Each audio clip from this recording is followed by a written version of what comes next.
Hello' everyone, মই ধ্ৰুৱশ্ৰী Rajkhowa Excel এডুকেশ্যনৰ প্ৰথমটো ভিডিঅ'লৈ তোমালোকক স্বাগতম জনাইছোঁ। আৰু এই ভিডিঅ'টোত আমি HSLC 2026ৰ ইলেক্ট্ৰিচিটি যিটো চেপ্টাৰ আছে সেই চেপ্টাৰটোৰ একেবাৰে বেছিক আইডিয়াখিনি ডিছকাছ কৰিম, য'ত তোমালোকৰ গোটেই ফৰ্মুলাখিনি চেপ্টাৰটোত যিমানখিনি ফৰ্মুলা আছে গোটেই ফৰ্মুলাখিনি ডিছকাছ কৰি দিয়া হ'ব। আৰু তাৰ লগত ৰিলেটেড যিখিনি বেছিক আইডিয়া সেইখিনি দিবলৈও মই চেষ্টা কৰিম। তোমালোকে কম সময়ৰ ভিতৰতে গোটেই চেপ্টাৰটোৰ যিখিনি আইডিয়া আছে তাৰ এটা থুলমূলকৈ আভাস পাবা, আৰু প্ৰত্যেকটো আইডিয়া একচুৱেলি মেথমেটিকেলি মই তোমালোকক দিবলৈ চেষ্টা কৰিম, তোমালোকে চাই যাবা। একেবাৰে আৰম্ভণিতে আমি যদি ক'বলৈ যাওঁ, তোমালোকক ক'ব লাগিব বৈদ্যুতিক প্ৰবাহৰ কথা। বৈদ্যুতিক প্ৰবাহ যাক আমি কি বুলি কওঁ, বৈদ্যুতিক প্ৰবাহক আমি কি বুলি কওঁ, ইলেক্ট্ৰিক কাৰেণ্ট বুলি কওঁ। আৰু বৈদ্যুতিক প্ৰবাহক বুজাবলৈ যিটো ফৰ্মুলা ইউজ কৰা হয় সেই ফৰ্মুলাটো হৈছে I is equal to Q by T। এতিয়া I equal to Q by T এই যে ফৰ্মুলাটো আছে তাত I এ কাক বুজাই আছে, বৈদ্যুতিক প্ৰবাহক বুজাই আছে, Q এ বুজাই আছে মুঠ আধানক, আৰু T এ কাক বুজাই আছে, সময়ক বুজাই আছে। এতিয়া এই যিটো প্ৰবাহ আছে, প্ৰবাহ মানে I ৰ যিটো একক, সেই এককটো হৈছে কি জানা, সেই এককটো হৈছে I ৰ এককটো হৈছে এম্পিয়াৰ। I ৰ এককটো এম্পিয়াৰ। Q অৰ্থাৎ আধান, আধানৰ SI এককটো হৈছে কুলম, আৰু T যাৰ SI এককটো হৈছে ছেকেণ্ড, সেইটো হৈছে সময়। T এ সময় বুজাই আছে। ইয়াত লিখি থোৱা আছে Q হৈছে T সময়ত চালিত হোৱা মুঠ আধান। এইটো হৈছে চেপ্টাৰটোৰ একেবাৰে first formula, which is I is equal to Q by T। এতিয়া এই ফৰ্মুলাটোৰ পৰা আমি বেলেগ এটা ফৰ্মুলালৈ যাবলৈ চেষ্টা কৰোঁ। সেই ফৰ্মুলাটো হৈছে বিভৱভেদৰ ফৰ্মুলা। বিভৱভেদ মানে ইংৰাজীত কোৱা হয় এটা পটেনচিয়েল ডিফাৰেন্স, আৰু যাক কিহেৰে বুজোৱা হয়, ভিৰে বুজোৱা হয়। আৰু ভিটো কি হয়, W by Qৰ সমান। W এ কাক বুজাই আছে, W এ বুজাই আছে কাৰ্য মানে ৱৰ্ক। আৰু ইফালে তলত যিটো Q আছে, Qটো গম পাইছে চাৰ্জৰ কথা কৈছে বা আধানৰ কথা কৈছে, এইটো ফিক্স হৈ গ'ল, চাৰ্জৰ কথা কোৱা হৈছে। এতিয়া W যিটো আছে ৱৰ্ক, সেই ৱৰ্কৰ যিটো SI একক, সেই SI এককটো কি হ'ব, জুল। আৰু যিটো চাৰ্জ আছে আধান, আধানৰ SI এককটো মই তোমালোকক অলপ আগতে কৈ গ'লো, সেইটো হৈছে কি, কুলম। এতিয়া কথাটো হ'ল বিভৱভেদ আৰু এই যিটো বৈদ্যুতিক প্ৰবাহ আছিলে, মানে মই ফাৰ্ষ্টতে যিটো ক'লো বৈদ্যুতিক প্ৰবাহৰ কথা, আৰু ছেকেণ্ডত যিটো ক'লো বিভৱভেদৰ কথা, এইকেইটা কেনেকৈ ইণ্টাৰ ৰিলেটেড হয় সেইটো আমি জানিব লাগিব। কিন্তু আমি এটা কথা ক'ব পাৰো যে বিভৱভেদটো ৰেছপন্সিবল হয়, ইয়াতে লিখা আছে চোৱা, ৰেছপন্সিবল। বিভৱভেদটো ৰেছপন্সিবল হয় কিহৰ কাৰণে, বৈদ্যুতিক প্ৰবাহৰ কাৰণে। অৰ্থাৎ বৰ্তনী এটাত বিভৱভেদ থাকিলেহে বৰ্তনীটোত কি থাকিব, বৈদ্যুতিক প্ৰবাহ থাকিব, বা তাত প্ৰবাহ চালিত হ'ব। এতিয়া এই দুটা ফৰ্মুলা পাই গ'লা। ফাৰ্ষ্ট ফৰ্মুলা হৈছে I is equal to Q by T, যিটো মই ইয়াত দেখাইছো তোমালোকক, I equal to Q by T। আৰু ছেকেণ্ড ফৰ্মুলাটো হৈছে V is equal to W by Q। V এ কাক বুজাইছে, W কাক বুজাইছে তোমালোকে জানা। এতিয়া আমি নেক্সট এটা ফৰ্মুলালৈ যাম। সেই ফৰ্মুলাটো হৈছে এটা সূত্ৰৰ লগত ৰিলেটেড, আৰু ৰিলেটেড হৈছে সূত্ৰটোৰ লগত, যিটো সূত্ৰৰ নাম হৈছে ওমৰ সূত্ৰ। ওমৰ সূত্ৰ বা ওমছ ল, তাত এই যিটো বিভৱভেদ আছে, অলপ আগতে আমি যাৰ কথা পাইছিলো, আৰু বিভৱভেদৰ আগতে যাৰ কথা পাইছিলো সেইটো হৈছে প্ৰবাহ, সিহঁতৰ মাজৰ ৰিলেশ্যন, মানে বিভৱভেদ আৰু প্ৰবাহৰ মাজৰ ৰিলেশ্যনটো আমাক কোনে দিছে, ওমৰ সূত্ৰই দিছে। আৰু সেই ওমৰ সূত্ৰৰ মতে যদি বিভৱভেদ বাঢ়ি গৈ থাকে তেতিয়াহ'লে প্ৰবাহ বাঢ়ি যাব। বিভৱভেদ বাঢ়ি গ'লে প্ৰবাহ বাঢ়িব। সেইটো কাৰণে ইয়াত যিটো প্ৰপৰ্চনেলিটি চাইন আহিলে সেইটো আঁতৰাবলৈ এটা কনষ্টেণ্ট আহিলে। সেই কনষ্টেণ্টটো কিন্তু পৰিবাহী ডালৰ এটা ধৰ্ম, যাক আমি কি বুলি জানো, ৰোধ বুলি জানো। V is equal to IR। V মানে হৈছে বিভৱভেদ, I মানে হৈছে প্ৰবাহ, R মানে হৈছে পৰিবাহীডালৰ ৰোধ। এতিয়া ভিৰ যিটো SI একক সেইটো হৈছে ভল্ট, প্ৰবাহ I তাৰ SI একক এম্পিয়াৰ, R ৰোধ তাৰ SI এককটো হৈছে ওম। এইকেইটা ক্লিয়াৰ হৈ গ'ল। কোনটোৰ SI একক কি একদম ভালদৰে মনত ৰাখিব লাগিব। ওমৰ সূত্ৰ পালো, ওমৰ সূত্ৰই কাৰ কথা দিছে মই আকৌ এবাৰ কৈ দিছো তোমালোকক। প্ৰবাহৰ কথা পাইছিলো I, পাইছিলো। বিভৱভেদৰ কথা পাইছিলো V। I ফৰ্মুলাটো আছিলে I equal to Q by T। V ফৰ্মুলাটো হৈ গ'ল V equal to W by Q। ইহঁত দুটাৰ মাজত ৰিলেশ্যন দিয়া ফৰ্মুলাটো হৈছে, ক'ৰ পৰা আহিছে সেইটো, ওমছ লৰ পৰা আহিছে। আৰু সেই ফৰ্মুলাটো কি হয়, V is equal to I into R। R হৈছে ৰোধ। এইখিনিলৈকে তোমালোকৰ এটা স্মল ৰিকেপ হৈ গ'ল। তাৰপাছতে আহিলে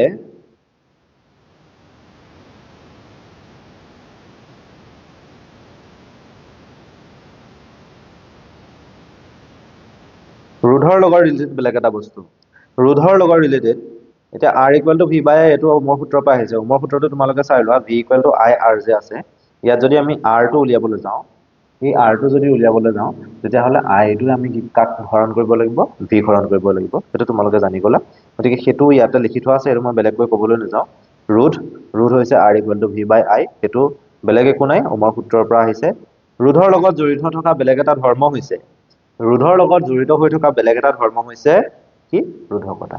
আৰু সেই ৰোধকতা ৰোধ এইকেইটা বস্তু ইন্টাৰ ৰিলেটেড হয়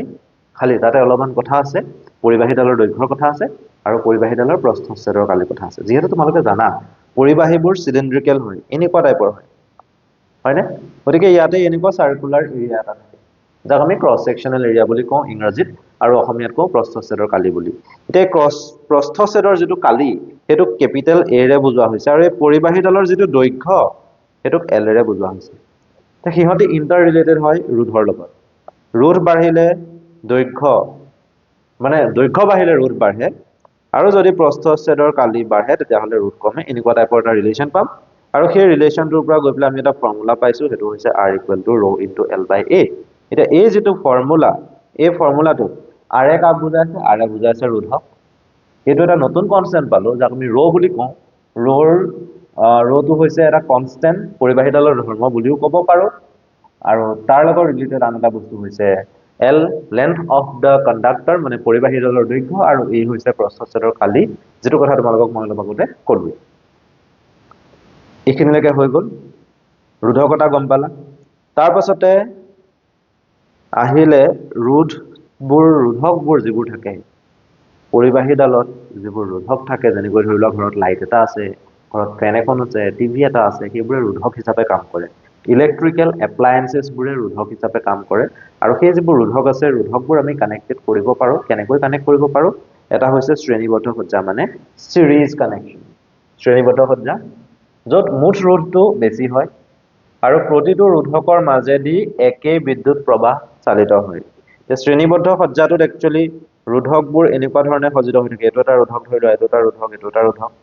এই ৰোধকবোৰ যে আছে ৰোধকবোৰৰ মাজেদি সেম প্ৰবাহে চালিত হৈ যায় সেই কথাটোকে ইয়াত কোৱা হৈছে প্ৰতিটো ৰোধকৰ মাজেদি একে বিদ্যুৎ প্ৰবাহ হয় আৰু এটা সজ্জা আছে হেতু হৈছে সমান্তৰাল সজ্জাত কি হয় কথাটো সমতুল্য ৰোধটো মানে মুঠ ৰোধটো কম হয় যেটো আমাৰ কাৰণে ভাল ৰোধ যিমানে কম হয় কিমানে ভাল আৰু প্ৰতিটো ৰোধকৰ বিভৱভেদ সমান বুলি কৈছে মানে সমান্তৰাল সজ্জাটো অকমান এনেকুৱা হয় দেখিবলৈ মই তোমালোকক জাস্ট দেখাই দিছো ডায়াগ্ৰামটোত তোমালোকে কিতাপতো চালে পাই যাবা এটো এনেকুৱা টাইপৰ হয় দেখে ইয়াত যিবোৰ ৰোধক আছে সেই ৰোধকবোৰৰ পৰা যিবোৰ ৰোধ পাওঁ তাৰ টোটাল ৰোধটো কি হৈ যায় সেই ৰোধটো মানে ৰেজিস্ট্যান্স ইন প্যাৰালেল কানেকশন হেতু কি হয় কম্পাৰেটিভলি কম হয় আৰু লগতে কি ক'লে এই প্ৰত্যেকটো ৰোধকৰে খালি দুইমূৰৰ মাজৰ বিভৱভেদ সমান অৰ্থাৎ তুমি প্যাৰালেল কানেকশন এটা যদি 3 ভোল্টৰ বিভৱভেদ দিছা তেতিয়া প্ৰত্যেকটো ৰোধকেই যেটো বিভৱভেদ পাব হেতু হৈছে 3 ভোল্ট ঠিক আছে এটো হৈ গ'ল এতিয়া শ্ৰেণীবদ্ধ সজ্জা পালো সমান্তৰাল সজ্জা পালো ৰোধকবোৰ এই দুটা সজ্জাত কানেক্ট কৰা হয় কিন্তু কেতিয়াবা এনেকুৱা হয় শ্ৰেণীবদ্ধ আৰু সমান্তৰাল দুইটাতে কানেক্ট কৰা হয় মানে কিছুমান ধৰি লোৱা 5টা ৰোধক আছে তাৰে কোনোবা দুটা শ্ৰেণীবদ্ধ হিচাপে আছে কোনোবা দুটা সমান্তৰাল হিচাপে আছে গতিকে হেতুক আমি কি বুলি ক'ব পাৰো মিশ্ৰিত বুলি ক'ব পাৰো মিশ্ৰিতত কি হয় শ্ৰেণীবদ্ধ আৰু সমান্তৰাল দুই ধৰণেৰে ৰোধক কি হৈ থাকিব পাৰে সংযুক্ত হৈ থাকিব পাৰে এই কথাটো হৈ গ'ল এতিয়া লাষ্টত এটা সূত্ৰই থাকিল সেই সূত্ৰটো হৈছে কিহৰ সূত্ৰ জানা এই সূত্ৰটো হৈছে জুলৰ সূত্ৰ আৰু এফালে আৰু এটা ৰিলেচন আছে হেতু হৈছে বৈদ্যুতিক ক্ষমতা প্ৰথমতে জুলৰ সূত্ৰলৈ যাওঁ জুলৰ সূত্ৰত আমাক কিহৰ কথা কোৱা হৈছে পৰিবাহী এডালত উৎপন্ন হোৱা তাপৰ কথা কোৱা হৈছে এডাল পৰিবাহীৰ মাজেদি যেতিয়া প্ৰবাহ চালিত হয় তেতিয়া এটা তাপ শক্তি উৎপন্ন হয় আৰু সেই তাপ শক্তিটো আমি অলপ আগতে যিখিনি ৰাশিৰ কথা ডিসকাস কৰিলো সেই ৰাশিখিনিৰ লগত ৰিলেটেড হয় থাকিব ৰিলেচন থাকিব এতিয়া সেই ৰিলেচন কিটা তোমালোকে মনত ৰাখিব লাগিব হিট মানে উৎপন্ন হোৱা তাপ শক্তি প্ৰবাহৰ বৰ্গৰ লগত সমানুপাতিক ৰোধৰ লগত সমানুপাতিক আৰু লগতে কিহৰ লগত সমানুপাতিক সময়ৰ লগত সমানুপাতিক হেতু কাৰণে এটা ফৰ্মুলা আহিলে হেতু হৈছে h = I² RT সেকেন্ড ফৰ্মুলাটো হৈ গ'ল h = V² * T / R আৰু লাষ্টৰটো হৈ গ'ল h equal to VIT v মানে কি হয় i মানে কি হয় t মানে কি হয় তোমালোকে জানা গতিকে তাপ শক্তিৰ এই তিনিটা ফৰ্মুলা কিন্তু তোমালোকে মনত ৰাখিব লাগিব এই তিনিটা ফৰ্মুলা মনত ৰাখিব লাগিব আৰু ইয়াত যেটো SI একক হৈছে শক্তিৰ হেতু জুল গতিকে ইয়াতো সেই তিনিটাতে কি আহিব এককটো জুলত আহিব যদি বাকি কেইটা ৰাখি জুলত বাকি কেইটা ৰাখি SI একক হিচাপে থাকে তাৰ পাছতে আহিলে লাষ্টৰটো বৈদ্যুতিক ক্ষমতা